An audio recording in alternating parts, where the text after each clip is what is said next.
Hello students, welcome back in our third sessions about our chapter number 3 all together.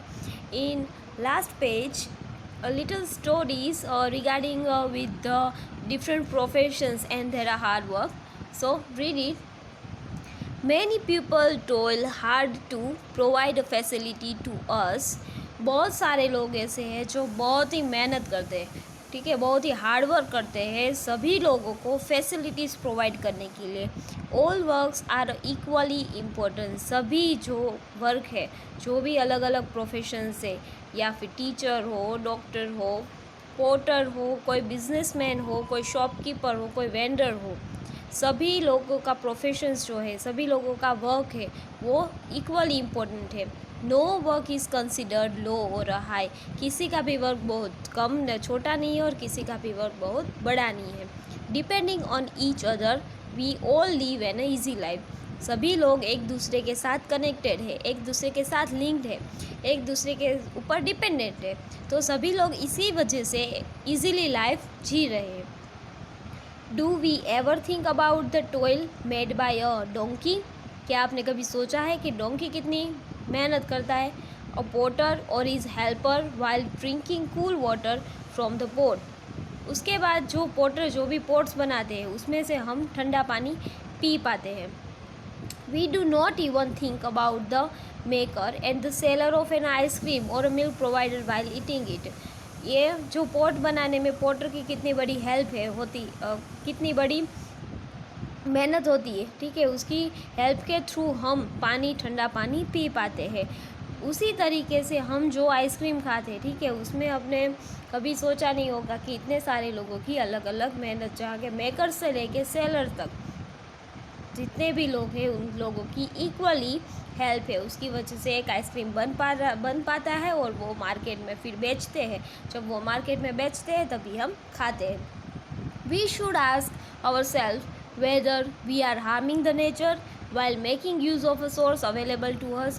हमें अपने आप को पूछना चाहिए कि क्या हम हार्म कर रहे हैं नेचर को while making the use of source available to us. हमारे पास जो भी नेचुरल रिसोर्सेज है, जैसे कि पानी है, फूड है, एयर है, तो उसका हम कभी कभी ओवर यूज़ करते हैं. जैसे कि पानी हमें जितना चाहिए उतना ही लेना चाहिए. कभी कभार हम उसका बहुत ही ज़्यादा वेस्टेज करते हैं, क्योंकि कई सारे ऐसे गांव हैं, कई सारी ऐसी जगह है जहाँ पे पीने का भी पानी नहीं मिल रहा है. तो हमने कभी ऐसा सोचा है कि हमारे पास जो भी ऐसे नेचुरल रिसोर्सेज है उसका हमने बहुत ही गलत तरीके से कभी बार इस्तेमाल करते हैं. जैसे कि फूड हमें नहीं खाना है तो फिर भी हमने पूरी प्लेट भर दी है और बाकी का वेस्ट कर देते हैं और वेस्ट में जाने देते हैं जो भी फूड है वो. तो इसी तरीके से जो भी हमारे पास फैसिलिटीज़ है पानी की, फूड की, उसका हम ओवर यूज़ करके इस्तेमाल करते हैं ज़्यादा से ज़्यादा और हमारे नेचुरल रिसोर्सेज है उसको हार्म करते हैं. We should protect and preserve our environment, the giver of all necessities of our lives. हमारी ऐसी रिस्पॉन्सिबिलिटी है कि जो भी हमारे एनवायरनमेंट के नेचुरल रिसोर्सेज हैं उसको हम प्रोटेक्ट करें, मीन्स बचाएं, प्रिजर्व करें, हमारे एनवायरनमेंट को कोई भी हार्म ना करे. ये हमारी प्राइमरी रिस्पॉन्सिबिलिटी है. It should be our moral duties to have a passion of homage for it. ये हमारी मोरल ड्यूटीज़ भी है और अब जो कि हमारे एनवायरनमेंट को हमें कोई भी हार्म ना हो और उसके नेचुरल रिसोर्सेज है वो बने रहे, उस पर कोई भी ओवर यूज़ ना कर पाए. We should have a respectful attitude toward it. हमारे एनवायरनमेंट के तरफ बहुत रिस्पेक्टफुल एटीट्यूड होना चाहिए कि हमारे एनवायरनमेंट को हम कोई नुकसान ना पहुंचाए. नीचे एक बहुत अच्छे से 2 सेंटेंस दिए गए हैं. Many hands make a light work.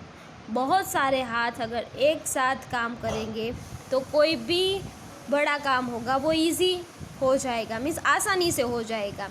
Second question है united we stand, divided we fall. अगर हम एक दूसरे के साथ रहेंगे तो खड़े रह पाएंगे कोई भी सिचुएशंस के सामने. अगर हम अलग अलग हो जाएंगे और अलग अलग व्यू अपना देंगे तो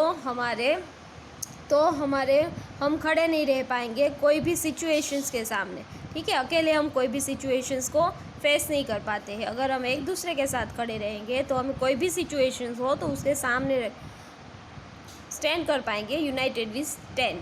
आई hope you understand our whole chapter all together.